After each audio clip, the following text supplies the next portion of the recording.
You're listening to HBCU in Entertainment, where diversity, equity, and inclusion refine the future of entertainment. I am your host, Stacey Milner, and welcome back to another episode. Today, I want to introduce you to my dear friend and partner, who is also a workforce development people strategist, Kristena Hatcher. Allow me to read you her bio. With a recruitment and talent acquisition career spanning 15 years, Kristena Hatcher, originally from Birmingham, Alabama, has hired business and creative talent for industry-leading entertainment and media companies, including Creative Artist Agency and most recently Netflix, where she focused on recruiting for content creative development positions across film and television. Kristena's passion for providing coaching and workforce development, combined with her impact on the lives of countless individuals she shepherded into the entertainment industry, led her to launch her own consulting practice, North Star Focus, with a vision to foster increased diversity at all levels across the entertainment ecosystem, from early career to executive ranks. Without further ado, please allow me to introduce you to Kristena Hatcher. Hi, Kristena. Welcome to our podcast. Thank you for joining us. Thank you for having me. You know, it's already such a pleasure to be here. Anything for Stacey Milner, I always say that. Oh, thank you. So we're going to jump right in. Got some questions here for you. So, walk me through, or walk the audience through, your professional journey, and how you've navigated the world of recruitment and, where you are right now. Absolutely. So I always start off sharing born and raised in Birmingham, Alabama. Because I know a lot of people see this face and my LinkedIn in the background and say, oh, she's just, had it made, and is an entertainment industry veteran. But I did not know that I was actually going to fall into my purpose and passion of recruiting and talent acquisition, because I planned on pursuing a career as an entertainment attorney. Because growing up in Birmingham, Alabama, that's the only way that I saw to be behind the scenes, because I knew I didn't want to be in front of the camera, but had always been incredibly passionate about the business side of entertainment, and just entertainment in general. It was the way I could travel. It was a way I could explore a variety of different cultures and learn about, other people and differences. And so just always had been a big fan and knew I wanted to work in the industry. And like I said, felt that pursuing entertainment law was going to be the route. Fast forward to, I graduated from University of Alabama, decided, let me just bet on myself and take a chance. Moved to LA with like $300 to my name. So clearly had not planned financially at all for it. And I don't recommend that. But I do recommend betting on yourself. And so I moved to LA. And the power of representation honestly became so important to me. And I realized the value of it, because I had gone on probably like 70 plus interviews, had no idea why I wasn't landing anything, and realized by the time I learned about staffing companies, which provide you with an opportunity like an executive temps, to be educated on, career opportunities across the industry and actually have a shot at getting in. I had a recruiter tell me, well, you don't have any entertainment experience. And I'm like, well, but I had a degree. So how come I can't get into the industry? And so I went on an interview at Warner Brothers. It was an executive assistant interview. I did not know what executive assistants in entertainment did at the time, but I was just like, listen, it's Warner Brothers. It's an opportunity to get in. So here we go. The woman that was leading recruitment was a Black woman named Karen Featherstone at the time. And I saw myself in her, and I immediately resonated with the work that I say. I feel like it's like God's work, to be able to shape the face of what organizations look like. And so that shifted the trajectory of my career.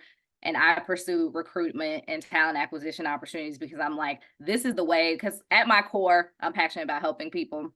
And so I was like, this is the way that I feel I can truly make an impact and help people be able to get into the industry. And so have worked for companies like Morgan Samuels, an executive search firm, which I actually landed that role, oddly enough, because of a job that I got when I was just trying to make ends meet at 24 Hour Fitness selling memberships.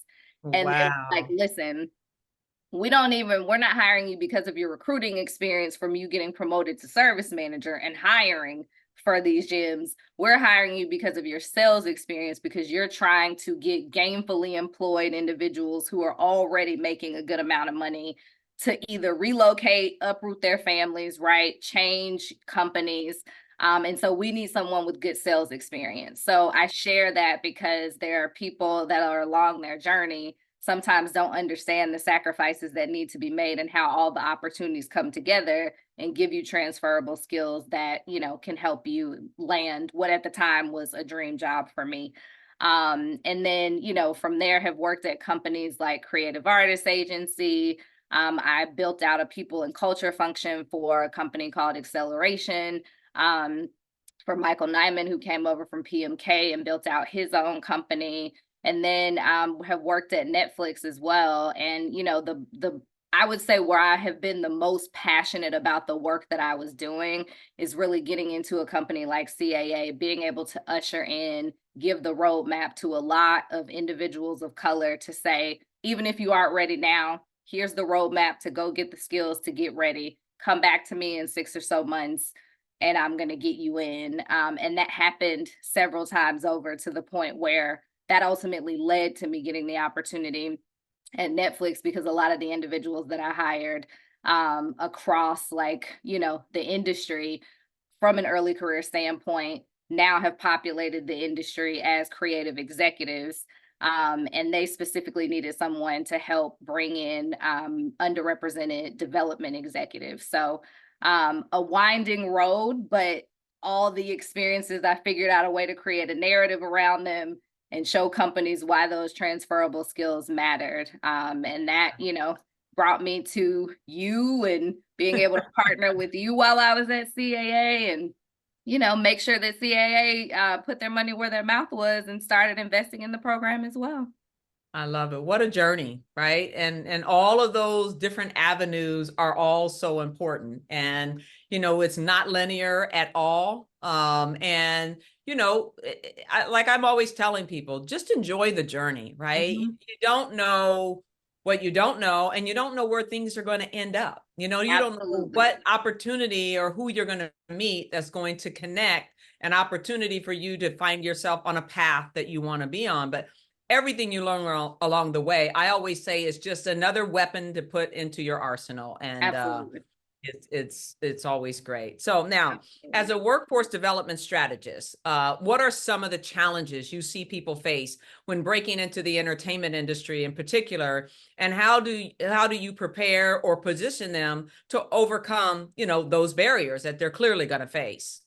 Yeah, absolutely. Many, many barriers. One, I mean, being an industry, right, that especially for individuals of color, that was not founded for them or built for them. And so a lot of times from a community standpoint, you know, individuals aren't understanding that a degree is not going to lead to immediate success or access into the entertainment industry. The industry is very much built on experience and like practical application of that experience, right? So even if you're learning fundamental principles in school, that's not necessarily going to be transferable directly into these companies because they want to see that you've done the work. And so for me, that's where developing those relationships with a staffing company like an Executive Temps or an 11th Hour, or there's a variety of different staffing companies, right, across the industry, developing relationships with companies like that to be able to say, I have a candidate who just came to me. I see a lot of potential in them. They don't have enough experience yet to be competitive, for instance, for an agency assistant position. So I would like them to get experience from you, from a studio, a network, a production company, whatever it needed to be at the time to kind of fill in those skill gaps. I would like them to get that experience and then be able to come back to me. So because I developed those direct relationships, I was able to send candidates over with my recommendation and essentially choreograph their steps to say, here are the sets of experiences that you need. Now come back to me and you're able to be competitive. So I think those just like practical skills and actually having the experience from, you know, roles across the industry That's definitely something that's lacking. I also see just where individuals aren't able to thoughtfully articulate their personal brand, right? They may not even understand personally what their North Star is, right? Like, what is their mission? What's their purpose? What's their why? What's that thing that they can stay rooted and planted in so that even if times are tough and tumultuous within this industry, they don't, sway with the tide, right? So it's like really tapping into yourself and figuring out what's your why, beyond a brand name, beyond a company name, right? Before you even get in there so that you don't get caught up in the allure of these brand names. And I would just say, in a cheesy way, the lights, camera, action of it all, right? Like, you want to be rooted in yourself and your why, so that you also know your worth, so that you're not allowing companies and supervisors and peers to shape that for you. So I would definitely say that's another thing. And then just making sure, that people are building relationships, like relationships and thoughtful relationships. I hate the word networking, to be honest. I think, this business is about cultivating relationships. It's about having mentors. It's about having sponsors. There is a difference, right? Like, a mentor is someone that is literally on your journey with you, helping you figure out the steps that you need to take, even helping you figure out, hey, I may want to transition. I've been at a big brand name company. Do I need to go to another big brand name company, or can I just go somewhere to get a breather for a bit, right? Like, that mentor is kind of helping you choreograph those steps of your journey. Whereas a sponsor is someone that's traditionally inside a company or knows people within a company or space that you like to move into. And they're basically like on the megaphone singing your praises when you're not in the room, right? So you always need that person that can be a sponsor for you. And a lot of times we don't know how to find those people. We don't know how to cultivate relationships because we're so busy just trying to reach out and say, hey, can you help me? Instead of, being thoughtful around, oh, I may have something to offer too to this Right. individual, so it can be a mutually beneficial exchange. So I think that just that art of building relationships so that you can then start having people that you can tap to refer you in, right? Like, this is a referral based industry primarily. A lot of people are getting referred even at the earliest levels, right? Even into internships that lead into jobs. And so building those, solid relationships are, things that really help you as you start, kind of going down that path. And that's something that translates from early career all the way up to the senior most levels. Right. Yeah. No, we did a podcast with Scott Budnick, the, producer for, involved with films like Just Mercy and the Hangover trilogy. And A big deal. he mentioned three words that I thought were so critical. And he said, this industry is about having the knowledge, the work ethic, and then relationships, right? And so all of what you just touched on just kind of sings to those same points that he brought up, because this is a business where you got to get in and learn it, right? Understand how to navigate it, how to work it, but then going in with this solid work ethic that regardless of what you face, you're still going to pull through, do what you got to do so you can do what you want to do, right? Absolutely. So, Absolutely. And I yeah. think also, even just, there's this concept of emotional intelligence, and it seems very flighty, and people talk about it every now and then, and say that, it's so important to have that. And it really is, because it's how you read a room. It's what you notice as you enter spaces and you interact with humans who more than likely are going to be different from you, right? And so I think that another thing that tends to happen sometimes is we come into these spaces and people are saying, oh, these spaces are made for you, right? Because they're trying to pander to these newer generations. And it's like, these spaces are made to conduct business and make money. And so you are there to fill a role, and you are there to support the business in their overarching mission. And so that's where I tap back into what's your why, what's your purpose, what's your values, because if there's a misalignment between the company's mission and values and your personal mission and values, then it's just going to continue to be a bumpy road and it's ultimately not going to work. Now, that's not saying you don't take what you can from that experience, because there are always going to be some valuable nuggets that you can take, but it's also saying know what your runway is, right? To be able to kind of move freely and,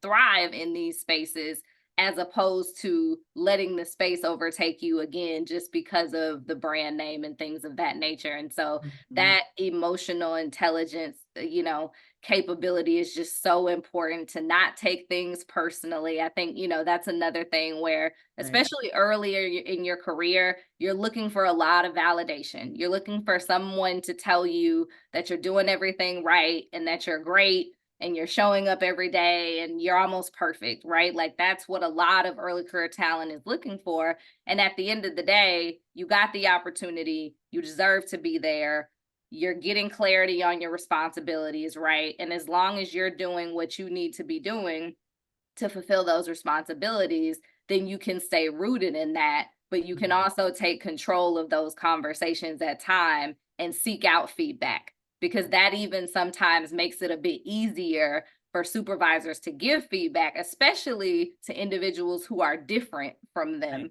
Right. It creates that opening in that space to say, oh, like they want to know how they're doing. Okay, it feels a little bit easier to, share how they're doing. So taking ownership, I think sometimes can also be one of those things that doesn't happen, that makes it a bit more difficult to thrive in these spaces. Yeah. Wow. Good stuff. So, you've worked, as you've mentioned, for some of the biggest entertainment and talent development companies like, the CAAs of the world, Creative Artists Agency, for those of you who may not know the acronym, and a Netflix, right? So can you give us like a peek behind the curtain from the hiring HR side? And Yeah. then what do those companies, look for when it comes to hiring new talent? Ooh, that's a good one, Stacy. Um, so I'll start with Netflix, because it is something to be there and understand what they are looking for from an experience level standpoint, because it is not similar to most companies. So whereas like a coordinator at Netflix probably is a junior exec somewhere else, an Mhm. assistant at Netflix probably is a coordinator somewhere else. So the titles are basically, you just kind of have to think about titles, for instance, at Netflix is like 1 to 2 steps above what it actually says, from an experience level. And so people that are coming into a company like Netflix have already typically been assistants for senior level agents, or what they call like covering agents, for instance. And I'm speaking specifically about creative development roles because I hired across content creative recruiting. So just want to clarify in that space. But from a title standpoint, that's how Netflix works in general across the board, whether it's creative or whether it's accounting.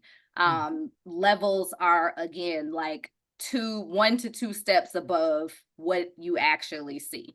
And so a lot of people kind of rack their brain, like, how do I get into Netflix? Why am I not, ready? Why am I not qualified? And it's because the scale, the scope of the role that they're hiring at isn't what the title, it doesn't match the title basically. And Mhm. so that can be a bit confusing. And so a lot of times when I was hiring for creative development, like coordinators and assistants, I'm really tapping into like the agencies and studios and seeing like in networks and seeing who are the assistants at those senior most levels that now could actually potentially come in and serve kind of as a mini creative exec. Can give notes, right? Can read a script, knows what a script looks like. I mean, I hate to say it that way, but it's like, there are some individuals who haven't even picked up a script, don't know how to break it down, don't know how to give comments and feedback, right? Have Right. not dealt with talent, have not dealt with writers, directors, and producers, right? So when I say talent, and especially on the creative development side, what a lot of people don't realize is that it's actually helpful for you if you're pursuing roles in development to go through an agency and get on a lit desk. So Mhm. there are literary desks and there are talent desks. Talent is typically with the actors, actresses, literary desks, or like writers, directors, producers, right? When it comes to the clients that the agent's representing. So if you're coming in saying, I really want to work in development, yes, it's helpful to have worked with talent, right? Because they are a part of the process. But your role ultimately is helping get projects made. And that's going to be from script to screen. And you're really going to be working through that script, writing process, giving comments to talent. So if you're already used to that world from a lit standpoint, that's what the creative execs at a Netflix are saying to the hiring individuals like myself. They're saying we want someone who's been familiar with that literary world from an agency standpoint because they know the ins and outs.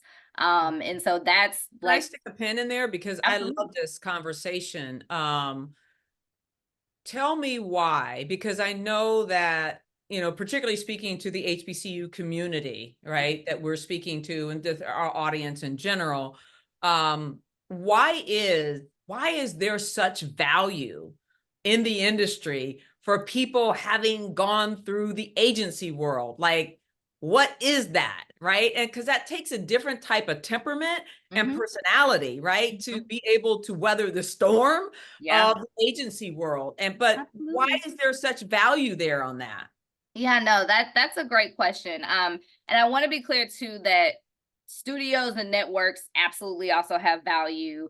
You just want to have been able to work for like one of the more senior executives so you can kind of get a bird's eye view of what the creative development process is, right? So at an agency, you're typically starting out, whether it's mailroom, reception, assistant, that's typically how you're starting out.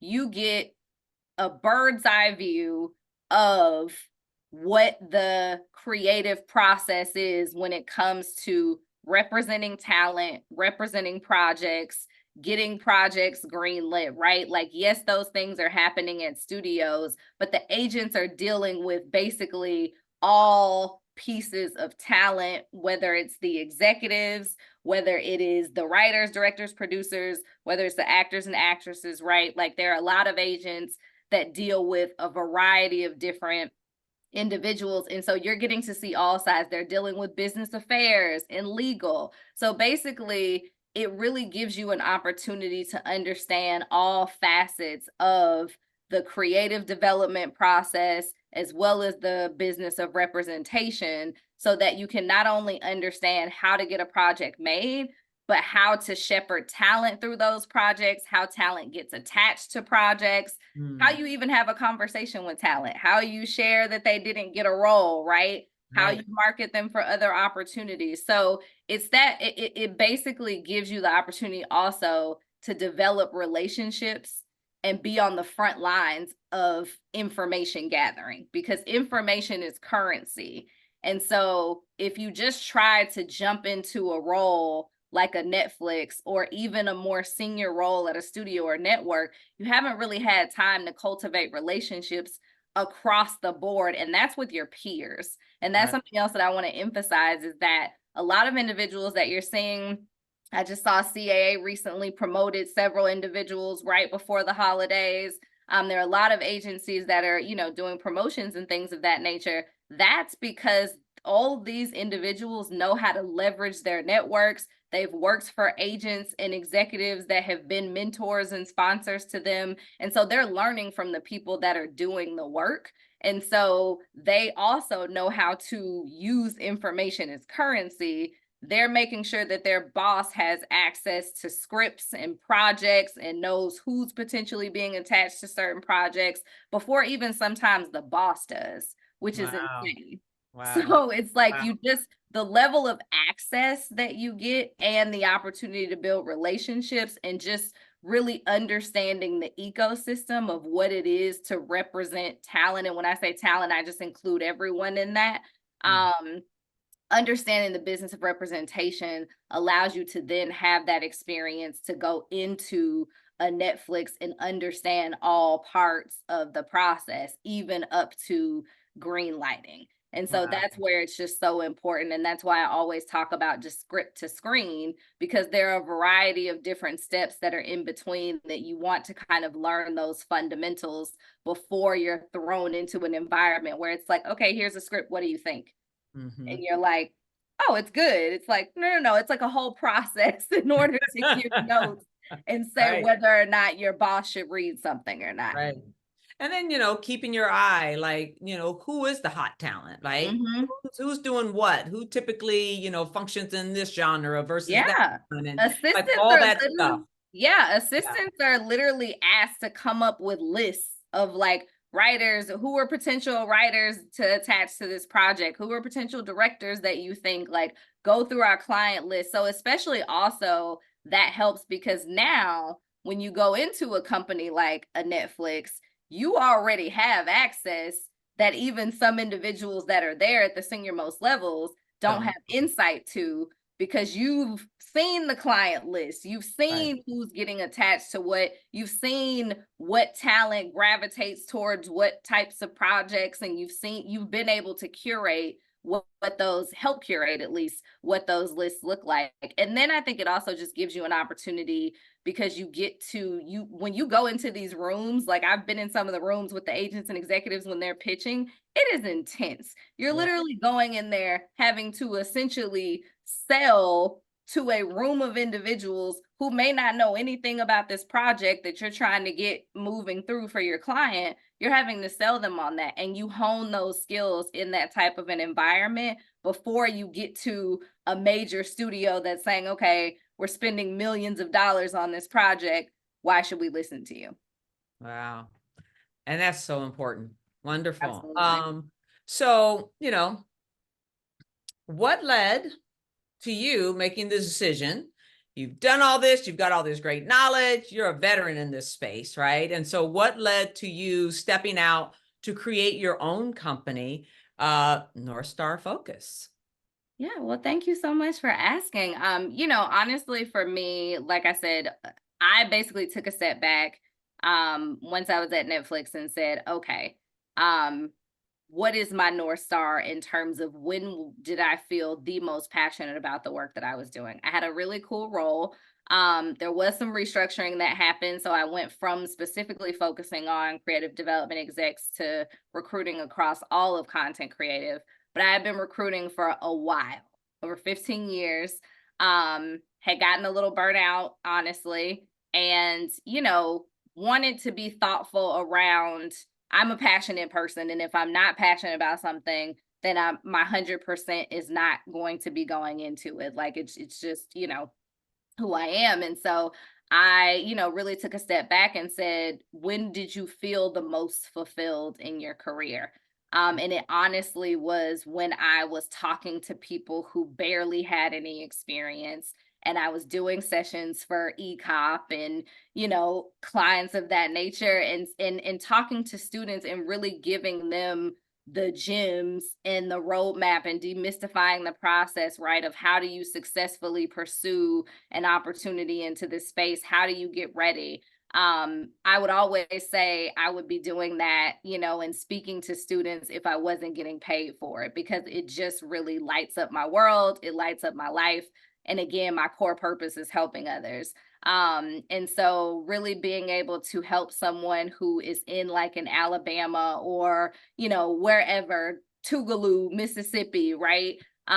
Helping individuals that are in spaces where the industry traditionally doesn't even meet them where they are.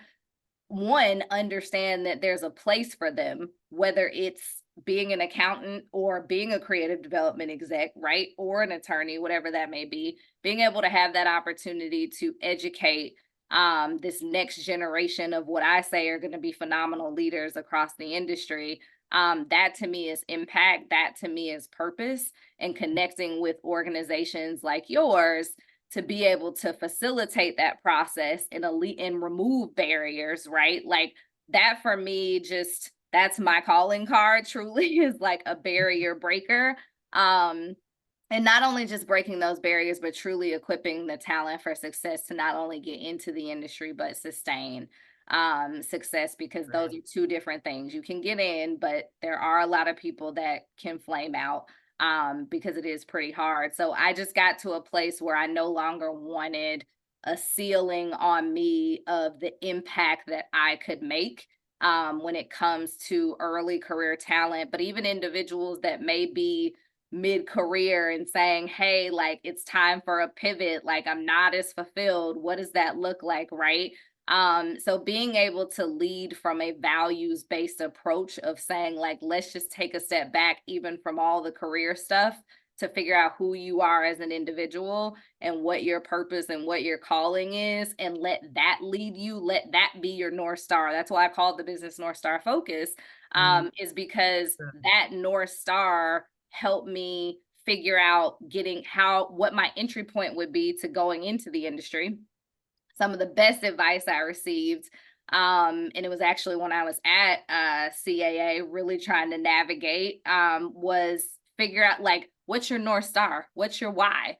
You know, and every time challenges came up, I was able to tap into that. And it's like, this may not be easy. This may be really challenging right now, but you have a greater purpose here. Do you feel like you fully fulfilled that purpose? And I never made a move until I felt that I had like fully exhausted like my purpose in a space, or if I felt the space was then starting to take more than what I felt I was giving, then it's like, okay, it's time to move.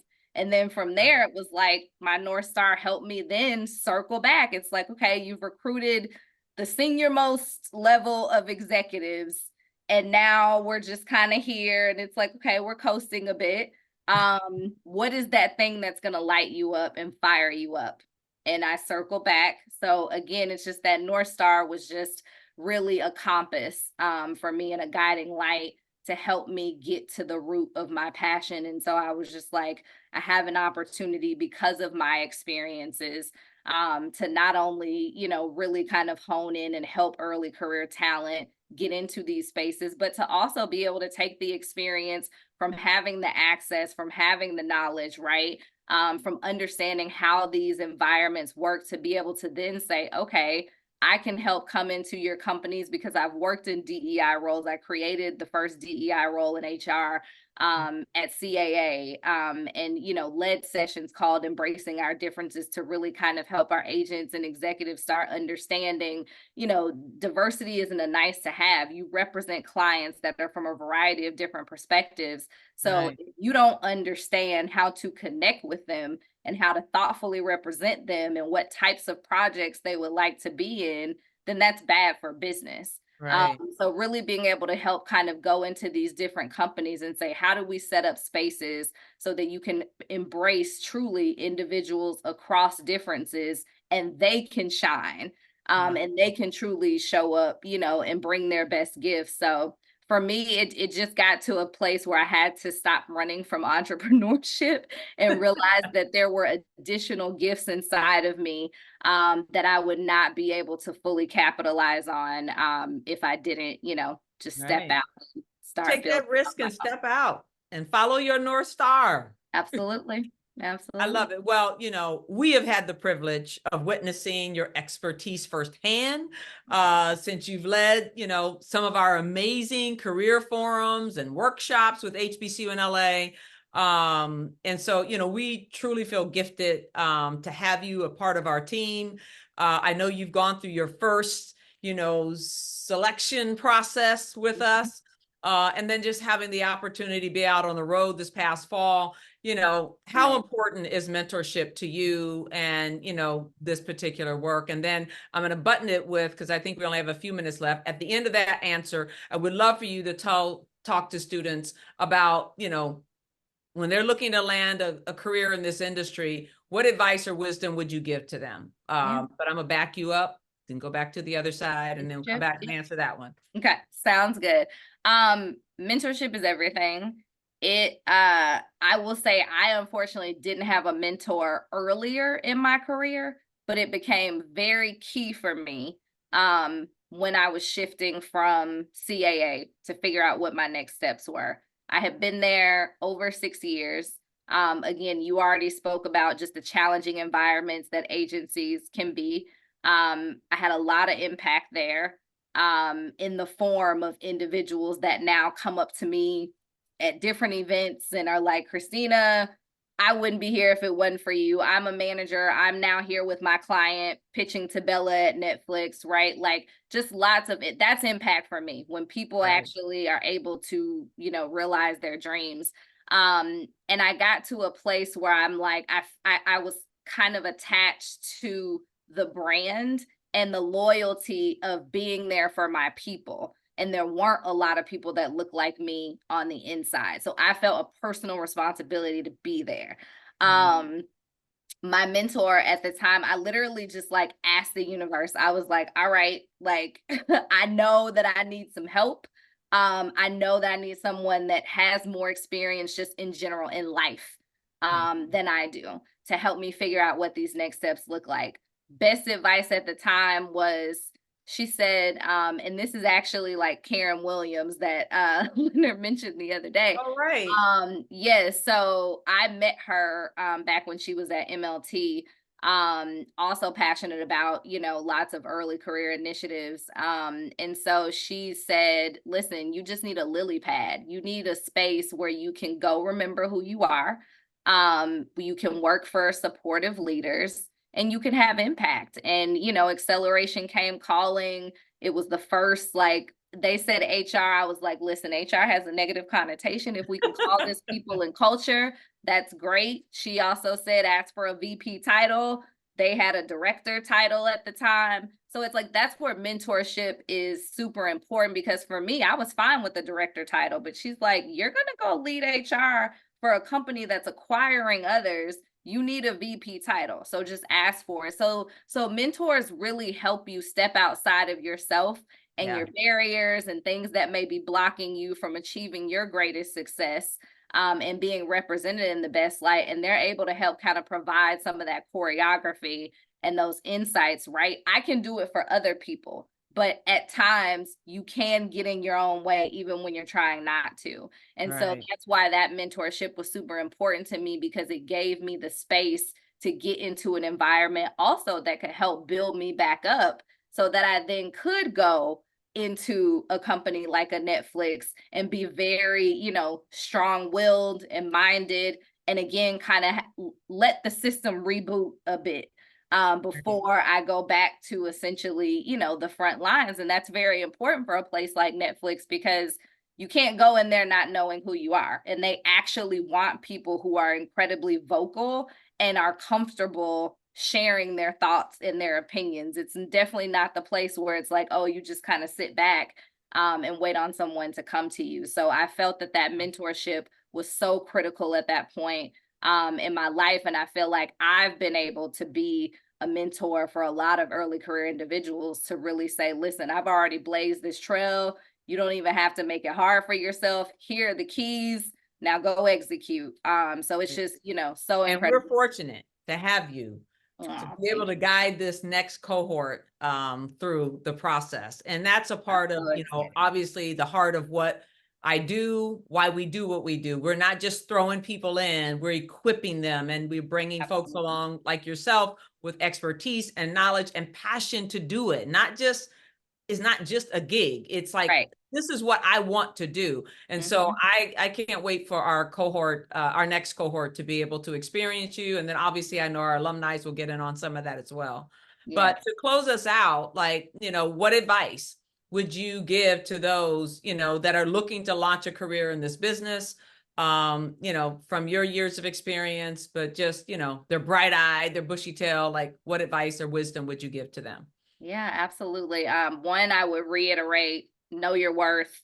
Don't allow anyone else to determine that for you. Before you even try to apply or set out on your path to pursue your different career opportunities, know who you are as an individual. And that is going to be a constant process of discovery, right? You're going to evolve, you're going to grow, things are going to shift, your desires are going to change. But at the core, you know who you are in terms of, I am showing up to bring my best self and put my best foot forward, right? To pursue my dreams, and know your why. That's a big part of what I mean when I say know who you are. Know your why. Know why you're motivated to pursue a certain career. And it can't just be money, because I will tell you, made the most money I ever made in my life at Netflix. And we see I have now departed and I've launched my own business. So I just share that from a vulnerable place of it has to be tied into something that truly fuels you. Now, if it is money, there's nothing wrong with that, but it has to fuel you. It has to be that thing when you inevitably have those hard days that you can connect to say, this is my fuel, this is getting me going, this is what I'm passionate about. And it has to be that thing that you enjoy. And again, I always tell people, start with the things that you enjoy doing, that if you were not getting paid for them, no, I'm not saying you don't need to get paid, but if you were not getting paid for them, would you still enjoy it? Would the lack of pay take away the joy that you have in doing whatever the task or the work is, right? So I would definitely say that. I would say start early. Start as early as you can acquiring experiences. I'm telling you, like, it is so competitive out here. It's even competitive for e-cop. Like, we get notes from people. I don't understand, right? Like, it is competitive across this is one of the most competitive industries. And so start early, gaining experience on campus. If you want to be in music, find an artist that you believe in, start promoting them on campus, create flyers, set a tour up, right? Like, figure out ways that you can start working and have proof of concept of your desires and your goals and your passions now. Create a portfolio. You want to do graphic design. Do you have a portfolio? Do you have proof of concept? Do you have a website? Do you have something where someone can view your work? So I can't stress enough, please, please, please, even if you're a freshman, start now, start early, because it just continues to get competitive. And by the time you're actually eligible for internships, only having one position or one thing that relates to your area of interest, unfortunately, does not make you a competitive candidate. No campus engagement doesn't make you a competitive candidate. So you really just want to kind of start as early as possible. And I would just say, like, one book that I love is The Four Agreements. I highly recommend, a read. It's a very short, quick read. But one of the biggest things in there is don't take things personally. There are going to be so many things that can be taken personally. Yeah. As you pursue career opportunities in this industry. And I promise you, if you're that person that wears your heart on your sleeve, you might be crying a lot. And you might be really feeling like you're not worthy or you don't belong, because there will be situations inevitably that come up that test your will and that test your, just like, your identity. Honestly, like, right, should I be here? Am I really qualified? And that's at all levels. So if you start now, just kind of honing that art of, I'm going to take this feedback and I'm going to take what makes sense to me and what is applicable to help me grow in my career, and I'm going to discard the rest. And you just keep it moving, right? It's not saying you're impenetrable. It's not saying you can't feel the feels, but there are going to be some bumps and bruises and, what things that you have to navigate through and really push through. So I say it's the art of the push through. You got to develop the art of the push through and really be able to just like let some things roll off your shoulders so that you can just keep, pursuing your goals. Grit, hustle, determination, perseverance, all of those things are going to help you pursue your goals in the industry. Wow. Kristena, this has been great. You're filled with so much knowledge and passion. And I'm trusting that the audience gleaned a lot of good information here, and just looking forward to continuing our work together, continuing to make the incredible progress and impact that we're making for the community, but also for an industry that we have flourished in. So thank you again for joining us. My pleasure. Thank you for having me. Yes, it's been awesome. Thank you. I want to thank you for joining me today and tuning in to another episode of HBCU in Entertainment. If this episode resonated with you, please comment, rate, review, and share the podcast. Your feedback means the world to me. Until next time, know that I appreciate you lending me your ears. Catch you in the next episode.